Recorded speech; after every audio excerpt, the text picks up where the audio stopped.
Hello bachcho, let's read the question. The question says solve the following system of inequations. बेटा यानी मुझे क्या दिया हुआ है? Inequations दी हुई हैं और मुझे इनको क्या करना है? Solve करना है. पहली inequation 2x plus 5 is less than equal to 0 और दूसरी inequation x minus 3 is less than equal to 0. तो जो हमारा यहाँ पे की कॉन्सेप्ट यूज होगा वो क्या यूज होगा बच्चों? की कॉन्सेप्ट हमें इसका सॉल्यूशन सेट फाइंड करना होगा. We have to find the solution set. तो ऑब्टेन द सॉल्यूशन सेट. अब इसका सॉल्यूशन सेट फाइंड करने के लिए हम क्या करेंगे? दोनों इन इक्वेशंस को नोट करेंगे. पहली इन इक्वेशन हमने नोट करी 2x plus 5 is less than equal to 0 और इस तरफ हमने नोट की x minus 3 is less than equal to 0. चलिए अब एक एक करके हम x की वैल्यू फाइंड करते हैं. तो यहां से x की वैल्यू बच्चों क्या आएगी? 2x is less than equal to minus 5. So x is less than equal to minus 5 by 2. तो इसको हम बोल सकते हैं बच्चों जो x की वैल्यू है वो बिलोंग करेगी. देखो अब यहाँ पे क्या बोल रहे हैं? x की वैल्यू ग्रेटर लेस देन और इक्वल टू यानी माइनस 5/2 से कम हो सकती है और -5/2 के बराबर. तो बेटा कम तो हम क्या बोल सकते हैं? वो माइनस इंफिनिटी को अटेन करेगी यानी माइनस इनफाइनाइट की ओर जाएगी. पहुंचेगी नहीं लेकिन माइनस इनफाइनाइट तक जाने की उसकी तरफ जाएगी. तो इसलिए हमने यहाँ पे क्या रखा? इंटरवल को ओपन. और -5/2 के बराबर भी हो सकती है और उससे छोटी भी हो सकती है. तो इस तरफ का इंटरवल कैसा हो जाएगा बेटा? क्लोज्ड हो जाएगा. अब इधर बात करते हैं x minus 3 less than equal to 0 की.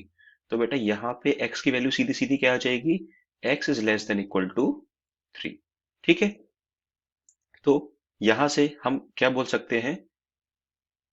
x जो है वो बिलोंग करेगा बच्चों. x की वैल्यू 3 के बराबर भी हो सकती है और 3 से छोटी भी हो सकती है. तो बेटा छोटी मतलब माइनस इनफाइनाइट और 3 के बराबर हो सकती है. तो क्योंकि 3 के बराबर भी हो सकती है तो इसलिए ये वाला इस तरफ इंटरवल कैसा रहेगा? क्लोज्ड रहेगा. ठीक है. हमने इस तरफ x की वैल्यू को दिया इक्वेशन 1 और इस तरफ दिया हमने इक्वेशन 2. अब बच्चों हमें क्या फाइंड करना है? इनका सॉल्यूशन सेट फाइंड करना है. तो इनका सॉल्यूशन सेट हमें कैसे मिलेगा? So the solution set of inequalities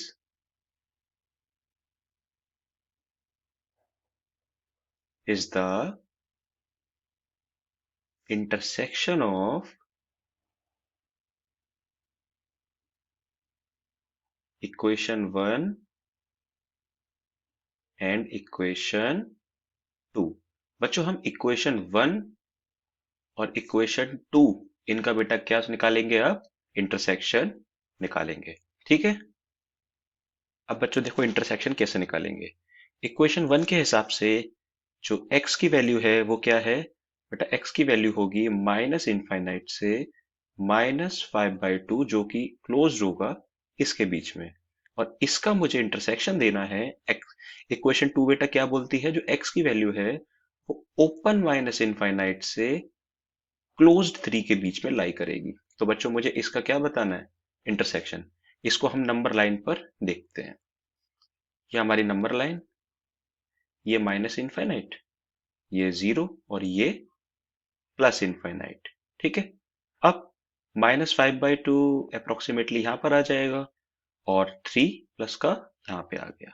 देखो बच्चों माइनस इनफाइनाइट से -5/2 का मतलब है ये वाला portion.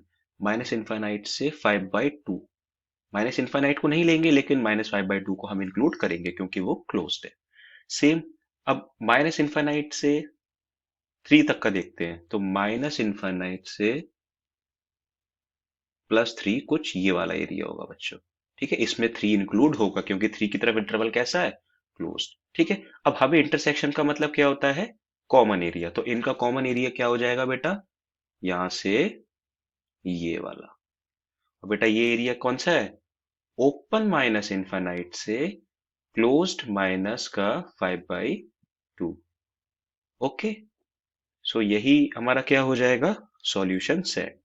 So the solution set is open minus infinite to closed minus 5/2.